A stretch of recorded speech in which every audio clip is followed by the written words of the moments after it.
Welcome to quick review. और quick review में current affairs में बात करते हैं जी एक कंट्रोवर्सी की जो दो बिल्स को लेके हुई है कि क्या वो बिल पास हुए हैं या नहीं हुए। जो आप कल से देख रहे हैं कि प्रेसिडेंट आरिफ अलवी साहब ने जो है वो कहा है कि मुझे धोखा दिया गया है और बिल धोखे से पास किए गए हैं। तो बात करते हैं इसकी।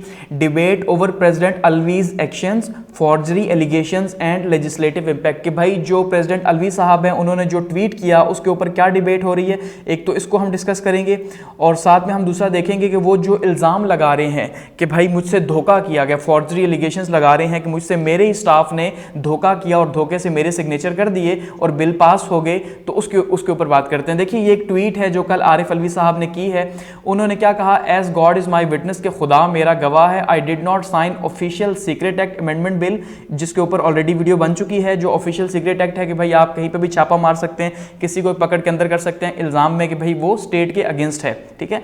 2023 and Pakistan army amendment bill 2023, और आर्मी अमेंडमेंट बिल भी जो पास किया गया जिसके तहत आर्मी सजाएं दे सकती है या आर्मी जो है वो बहुत से अफेयर्स के अंदर जो सिविलियन अफेयर्स हैं उनके अंदर शामिल हो सकती है। इसके ऊपर भी वीडियो बनी हुई है। तो कहा कि इन दोनों से मैं डिसएग्री कर रहा था with these laws, I asked my staff to return the bills unsigned within stipulated time to make them ineffective. कि मैंने अपने जो स्टाफ है उससे कहा कि इससे जो ड्यू टाइम है 10 दिन का यानी प्रोसेस होता है, 10 दिन से के अंदर अंदर प्रेसिडेंट ने उसे वापस भेजना होता है, ठीक है। तो 10 दिन के अंदर कहते हैं मैंने उसी टाइम के दौरान, गिवन टाइम के दौरान अपने स्टाफ से कहा कि बिल को वापस भेज दें ताकि वो इनइफेक्टिव हो जाए, ताकि वो अमल उस पर ना हो सके और बिल लॉज ना बन सके, क्योंकि पार्लियामेंट तो अब चली गई है, जाहिर बात है। तो अब जब वापस भेजेंगे तो अब जब नई पार्लियामेंट आएगी तो उसके ऊपर दोबारा से डिबेट करेगी और फिर जो है वो कहीं पास हो सकते हैं, वैसे नहीं हो सकते। फिर कहते हैं जी I confirmed from many times that whether they have been returned and was assured that they were। कि भाई मैंने उनसे कई बार पूछा कि क्या आपने बिल वापस भेज दिया, तो उन्होंने मुझे बार बार कहा कि हाँ भाई हमने बिल वापस भेज दिए हैं, ठीक है।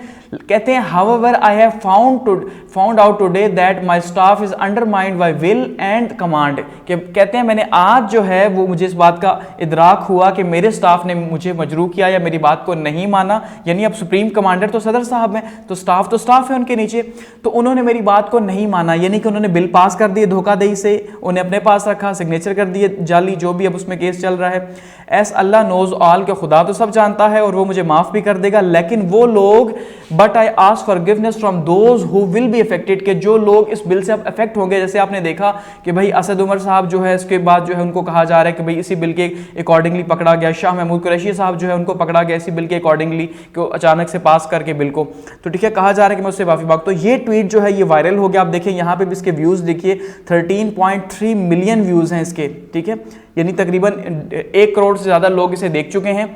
और बहुत ज़्यादा पूरी दुनिया के अंदर कंट्रोवर्सी बनी है कि भाई देखिए सदर जो है वो कह रहा है मैंने बिल पास ही नहीं किया और बिल जो है वो पास भी हो गया, तो ये कैसा जो है मुल्क है, अजीब और गरीब बातें यहाँ पे चल रही हैं। तो आगे बढ़ने से पहले देखिए प्रेसिडेंट के जो इख्तियारात हैं उनको अगर हम यहाँ डिस्कस करते हैं। देखिए प्रेसिडेंट पाकिस्तान के अंदर क्या है, पाकिस्तान में पार्लियामेंट्री सिस्टम है, ये समझिएगा ऐसा ही है।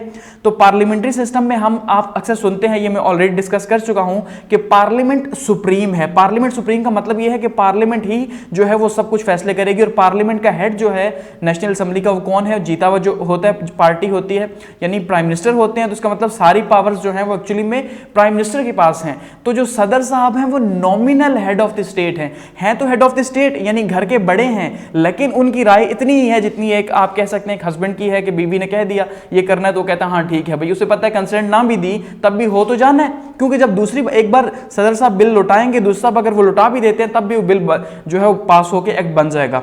तो इसलिए फिर ये नॉमिनल हेड है, इनके वो राइट्स नहीं, लेकिन फिर भी क्योंकि कॉन्स्टिट्यूशन ने राइट्स देता है, समझ रहे बात को, इसी वजह से प्रोटोकॉल यहां पे फॉलो नहीं हुआ। प्रोटोकॉल का मतलब हर ड्यू प्रोसेस जो भी ऑफिशियल प्रोसेस है, आप देखें अगर पब्लिक एडमिनिस्ट्रेशन आप पढ़ते हैं या कोई भी जो आप गवर्नमेंट को स्ट्रक्चर को पढ़ते हैं तो हर चीज का एक प्रोटोकॉल है, एक ड्यू प्रोसेस है जिसे हम ऑफिशियल कहते हैं कि भाई ये कागजी कार्रवाई है, उसके ऊपर स्टैंप्स लगी हुई हैं और उसके बाद वो चीजें सारी की सारी जो है वो आगे कानून बन रही हैं, कहीं जाके मैसेज कन्वे कर रही हैं, समझ रहे हैं ना। तो वो प्रोटोकॉल फॉलो नहीं हुआ, इस वजह से कहा जा रहा है कि भाई अब ये सदर के साथ धोखा हो गया और सदर खुद कह रहे हैं धोखा हो गया, तो इसलिए अब जिन्होंने धोखा किया उनके ऊपर आर्टिकल 6 लगना चाहिए, चाहे वो किसी भी इदारे के लोग हैं। तो ये बातें कही जा रही हैं। अब देखिए इशू क्या है कि जो प्रेसिडेंट अलवी साहब हैं वो क्या कह रहे हैं जी कि दो बिल उन्होंने पास नहीं किए, ऑफिशियल सीक्रेट एक्ट और आर्मी अमेंडमेंट बिल जो है इन दोनों ने पास नहीं किए, लेकिन फिर भी जो है उसे पास कर दिया गया धोखाधड़ी से। इशू ये है the एलिज्ड forgery and presidential actions के भाई जो इल्जाम लगाया जा रहा है कि सदर के साथ धोखा हो गया, तो अब सबसे बड़ा प्रोटोकॉल तो यहां पे जो है वो टूट रहा है कि सदर सबसे बड़ा ओहदा है पाकिस्तान का कॉन्स्टिट्यूशन के अकॉर्डिंगली, चाहे उसके इख्तियारात नॉमिनल हैं चाहे वो नॉमिनल है, लेकिन प्रोटोकॉल्स मौजूद हैं, यानी सदर के कॉन्स्टिट्यूशनल के अकॉर्डिंगली, लॉज के अकॉर्डिंगली जो है वो हुकूक तो मौजूद हैं। तो जाहिर बात है सदर के साथ अगर धोखा होता है तो इसका मतलब वो कॉन्स्टिट्यूशन के साथ धोखा है। तो कॉन्स्टिट्यूशन के साथ धोखा हम कहते हैं जी आर्टिकल 6 जो है फिर हम उसके ऊपर लगाते हैं कि भाई वो आर्टिकल 6 लगेगा, वो गद्दार है और गद्दारी की सजा पाकिस्तान में मौत या उम्र कैद आप कह लें, ठीक है। तो सदर साहब के साथ धोखा हुआ, वो खुद ये बात कह रहे हैं कि अब इसके ऊपर क्वेश्चन भी बहुत से उठ रहे हैं, यानी दो तरह की राय हमें मिल रही है। तो प्रेसिडेंट साहब जो है उन्होंने जो एक मैसेज किया यानी ट्वीट जो किया सोशल मीडिया के ऊपर कि वो इतने बेबस थे कि उन्होंने सोशल मीडिया के ऊपर बताया कि भाई देखें मैंने बिल पास नहीं किया, फिर भी बिल पास हो गया, खुदा जाने कैसे हो गया, वो कौन सी जो है वो खुफिया ताकतें थी, ठीक है। तो इस तरह की जो चीजें हैं वो सामने आ रही हैं। जो क्रिटिक्स हैं, जो लोग तनकीद कर रहे हैं उसके ऊपर, वो क्या कह रहे हैं जी, प्रेसिडेंट अलवी साहब जो हैं उन्होंने सोशल मीडिया के ऊपर सबसे पहली बात यह है कि उन्होंने ये बात क्यों की, उन्होंने भी इसका मतलब प्रोटोकॉल तोड़ा कि वो सदर हैं, सबसे बाख्तियार हैं, तो सोशल मीडिया को यूज किया उन्होंने और इल्जाम क्यों लगाए बजाय इसके कि वो एक्शन लेते, और वो भी उसके बाद कि जब जो है वो बिल का टाइम गुजर गया, यानी 10 दिन बिल का टाइम होता है, तो 10 दिन गुजरने के बाद उससे पहले करते तो ठीक था, उसके बाद क्यों किया, अब तो बिल बन चुका है, ये वो कह रहे हैं, ठीक है। कुछ क्रिटिक्स कह रहे हैं, हालांकि सदर साहब ये कह रहे हैं कि भाई मैंने बार बार कहा, लेकिन फिर भी क्या हुआ कि मुझे कहा गया कि हमने वापस भेज दिए। तो यहां पे कंट्रोवर्सी है। कुछ लोग कहते हैं कि भाई आपने टाइम गुजरने के बाद क्यों ट्वीट किया, पहले क्यों नहीं किया, और फिर कुछ ये कह रहे हैं कि वो जब खुद ये बात कह रहे हैं कि मैंने बार बार पूछा, जब मुझसे छुपाया गया, धोखा इसी को कहते हैं ना, छुपाया गया, तो मैं क्या करता। तो यहां पे इशू है। तो जो रिस्पॉन्स है वो 24 घंटे लेट दिया गया, यानी कि एक दिन लेट दिया गया। इस वजह से जो है अब ये मैटर काफी ज्यादा सीरियस है और इसके ऊपर इन्वेस्टिगेशन होनी चाहिए, ये एक्सपर्ट्स कह रहे हैं। अब यहां पे अगर सदर साहब की थोड़ी सी पावर को डिस्कस करते हैं आर्टिकल 75 के तहत, कि आर्टिकल 75 क्या है, जिसके तहत सदर साहब किसी भी बिल को जब तक वो सिग्नेचर नहीं करेंगे, ठीक है, उनकी कंसेंट नहीं होगी, तब तक वो बिल एक्ट नहीं बनेगा, तब तक वो बिल ही रहेगा, याद रखिएगा। यानी कि बिल का प्रोसेस क्या है कि पहले पार्लियामेंट उसे पास करेगी, पार्लियामेंट पास करने का पार्लियामेंट के दोनों हाउसेज से पास करेंगे, यानी नेशनल असेंबली भी पास करेगी 2/3 मेजोरिटी के साथ, सेनेट भी पास करेगी 2/3 मेजोरिटी के साथ, उसके बाद वो जाएगा सदर के पास और सदर साहब फिर के ऊपर सिग्नेचर करेंगे तो बिल बनेगा लॉ। और अगर सदर साहब उसे वापस भेज देते हैं तो असेंबली यानी उसे पार्लियामेंट फिर से पास कर देती है, फिर बेशक सदर साहब जो है सिग्नेचर ना करें, फिर वो बिल तब भी इफेक्टिव हो जाएगा, क्योंकि यहां पे पार्लियामेंट्री सिस्टम है। तो अगर हम आर्टिकल 75 की बात करते हैं तो आर्टिकल 75 क्या बताता है कि भाई जो प्रेसिडेंट साहब हैं जब भी उन्होंने कोई बिल रिजेक्ट करना है तो वो क्या करेंगे, एक नोट लिखेंगे उस बिल के साथ और उसको वापस भेज देंगे पार्लियामेंट को कि भाई मुझे इस क्लॉज के ऊपर, इस चीज के ऊपर इशू है, तो आप इसको दोबारा से रिकंसिडर करें। अब पार्लियामेंट रिकंसिडर करती है सदर की क्लॉज के ऊपर कि भाई उन्हें 2B से इशू है तो हम इसको चेंज कर दें, इससे इशू चेंज कर दें, करते हैं तो अच्छी बात है। लेकिन अगर वो ना भी करे, दोबारा से सेम बिल को पास करे, तब भी कोई इशू नहीं है। लेकिन सदर साहब ऑफिशियली क्या करेंगे, एक लेटर लिखेंगे और साथ में बताएंगे मुझे यहां पे इशू है, ठीक है। अब यहां पे इशू ये आ रहा है कि सदर साहब कह रहे हैं मैंने उन्हें कहा कि आप वापस भेज दें, जबकि यहां पे ये कहा जा रहा है कि भाई जब गिवन टाइम ही खत्म हो गया तो अब आप कैसे ये कह सकते हैं कि वापस भेज दें, चाहे उन्होंने वापस भेजे या नहीं भेजे, अब बिल तो बन चुके हैं। तो जो लीगल एक्सपर्ट्स हैं वो इस बिल के ऊपर क्या कंसिडर कर रहे हैं जी, कि इसको समझते हैं कि ये वैलिड लेजिस्लेशन है और प्रेसिडेंट जो क्लेम कर रहे हैं वो अब ट्रू नहीं है। अब यहां पे भी लीगल एक्सपर्ट्स दो हिस्सों के अंदर तकसीम है, याद रखिएगा, पाकिस्तान की जो हालात हैं, ठीक है, उसके अकॉर्डिंगली। यानी एक वो लीगल एक्सपर्ट्स हैं जो कह रहे हैं भाई 10 दिन गुजर गए, इसका मतलब बिल अब जो है वो लॉ बन गया कि 10 दिनों के अंदर अंदर सदर ने हां या ना करनी होती है फर्स्ट टाइम में, ठीक है। तो अब जब वो उन्होंने कर दिए तो बात खत्म हो गई। अब इसका मतलब उन्होंने साइन नहीं भी किए, ये 2 नंबर साइन भी हुए, तो अब बिल बन गया। दूसरे कहते हैं जब सदर ने खुद ही कह दिया कि भाई वो क्लेम कर रहे हैं कि भाई मैंने सिग्नेचर नहीं किए, 2 नंबरी हो गई, तो इसका मतलब वो बिल नहीं है, इसलिए अब ये मामला कह रहे हैं जी सुप्रीम कोर्ट के अंदर जाएगा। तो फिलहाल दोनों तरह की राय मौजूद है।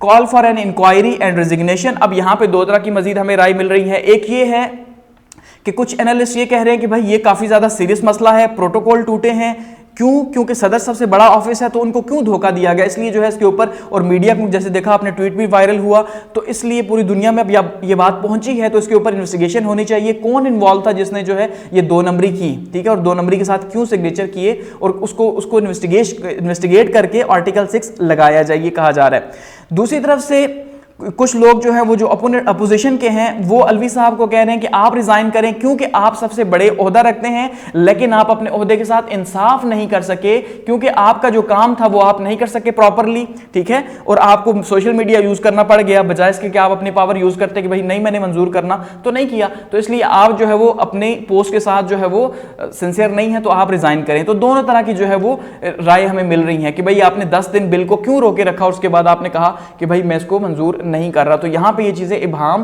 पैदा कर रही हैं। अब यहां पे एक लीगल टर्म है डीम्ड असेंट या कंसिडर करना, जिसको हम कह सकते हैं सिंपली, और प्रेसिडेंशियल क्लेम। अब ये क्या है इसको जरा समझना है। सबसे इंपॉर्टेंट चीज जो झगड़ा है वो इस बात के ऊपर है। अब डीम असेंट को सिंपली आप ये एक लॉ की टर्म है कि भाई बाहमी रजामंदी, अब इस पे या आप ये कह सकते हैं कि रजामंदी, खामोशी की रजामंदी कह सकते हैं। तो इसकी मिसाल यही है कि जैसे आप देखिए, अब तो खैर ऐसा नहीं है, पहले ज़माने में जब लड़की से रिश्ते का पूछा जाता तो लड़की ये कहती कि भाई वो खामोश रहती, जाहिर बात है शर्म थी, तो शर्म व हया हम कहते हैं भाई वो पुराने ज़माने की थी, तो वो शर्म के अंदर क्या करती, वो खामोश रहती। तो वो खामोशी, उसको क्या कहा जाता, लड़की खामोश, इसका मतलब रजामंदी है। और वैसे भी कहते हैं जो खामोशी है वो नीम रजामंदी है, तो उसको आधी रजामंदी माना जाता है वैसे ही। तो इसका मतलब यह है कि यहां पे भी ये टर्म इसी तरह यूज की जा रही है कि 10 दिन गुजर गए, सदर साहब ने बिल को पास किया या फेल किया, कुछ नहीं किया उन्होंने, यानी वो खामोश रहे। तो इसका मतलब ये वो पुराने जमाने वाली खामोशी है, ये डीम असेंट है कि भाई वो बिल पास हो गया। अगर उन्हें एतराज होता तो वापस भेजते, ठीक है, उन्होंने वापस नहीं भेजा, इसका मतलब सिंपली अब वो बिल पास हो गया क्योंकि वो खामोश थे। तो लॉ ये कह रहे हैं कि भाई वो लॉ बन गया। अब यहां पे इस चीज के ऊपर इश्यू आ रहा है कि भाई कुछ लोग ये कह रहे हैं कि ये दूसरी बार के लिए अप्लाई होगा।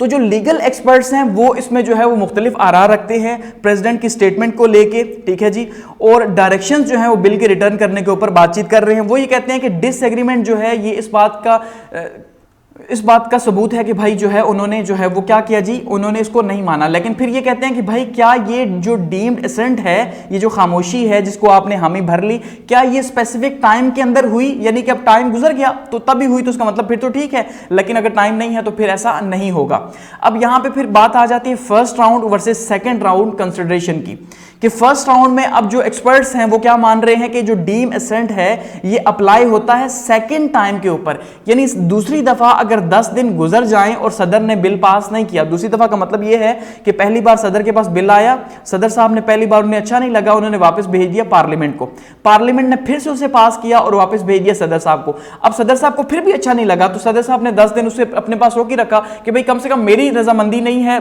मुकम्मल तौर पर, ठीक है, मुकम्मल तौर पर मेरी रजामंदी नहीं है, इसलिए वो खामोश हो गए और जो ड्यू डेट थी, जो ड्यू टाइम था 10 दिन वो गुजर गए। इसका मतलब उनकी जो नीम खामोशी थी या वो खामोश रहे तो बिल क्या हो गया, पास हो गया, या उसको पास कंसीडर किया जाएगा। तो कहा जा रहा है ये जो डीम असेंट है ये सेकंड टाइम अप्लाई होगा, नॉट ऑन द फर्स्ट, कि पहली दफा आप ये नहीं कह सकते कि 10 दिन गुजर गए हैं और सदर साहब ने जो है वो खामोश रहे हैं तो उसका मतलब बिल पास हो गया, नहीं, बल्कि खामोश रहे हैं, उन्हें पता नहीं था और पहली दफा में अगर उन्होंने रजामंदी जाहिर नहीं की इसका मतलब बिल पास नहीं हुआ।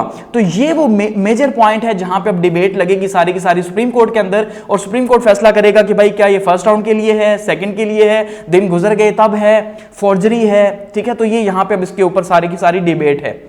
तो फर्स्ट राउंड जो है कहते हैं आर्टिकल 75A और क्लॉज उसकी जो बी है वो इस चीज को कहते हैं कि फर्स्ट राउंड में आप जो है वो असेंट जो है वो नहीं दे सकते। यानी अब देखते हैं क्या बनता है आगे सुप्रीम कोर्ट का।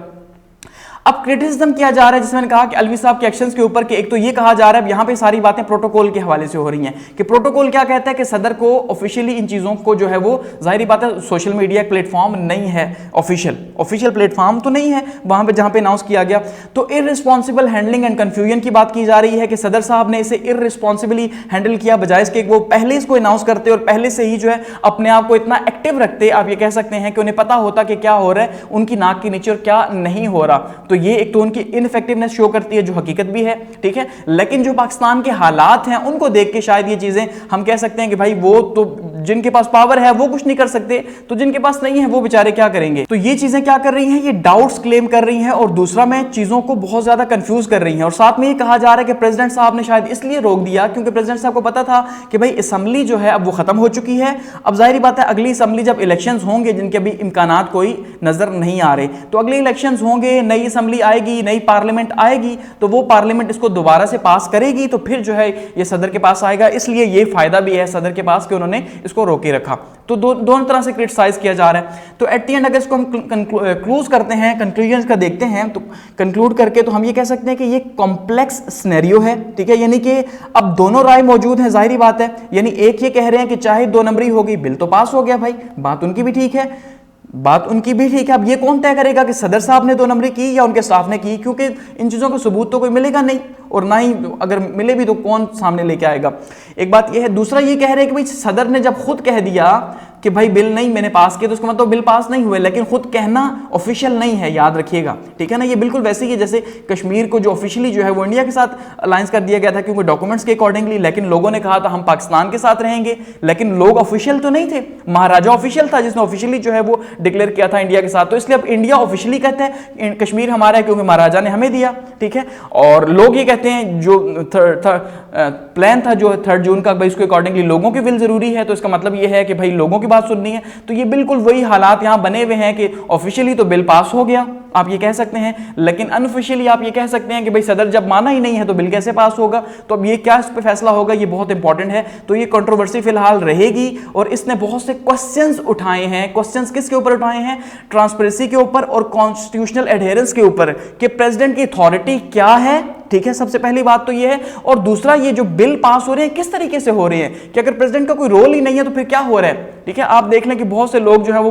पाकिस्तान से बाहर से की बात कर रहा हूं, जो पाकिस्तानी नहीं है, वो भी ट्वीट कर रहे हैं कि भाई ये पाकिस्तान में क्या हो रहा है और किस तरह की चीजें हो रही हैं। तो हकीकत में काफी ज्यादा खतरनाक है। और कुछ ये मान रहे हैं कि प्रेसिडेंट अलवी साहब ने जानबूझ के इशारा किया, यानी पहले पास करके उसके बाद अब जो है उनके ऊपर जब प्रेशर डाला गया पार्टी की तरफ से कि भाई आपने क्यों किया, क्योंकि इसका सबसे ज्यादा असर जो है इमरान खान साहब के ऊपर होगा या पीटीआई के ऊपर होगा, तो इसलिए उन्होंने फिर ये स्टेप लिया कि भाई उन्होंने अनाउंस कर दिया कि मैंने पास नहीं किया। तो दोनों तरह की आरा मौजूद है। हम देखते हैं आगे क्या होता है जब सुप्रीम कोर्ट में जाएगा सारे का सारा। तो थैंक्स फॉर वॉचिंग।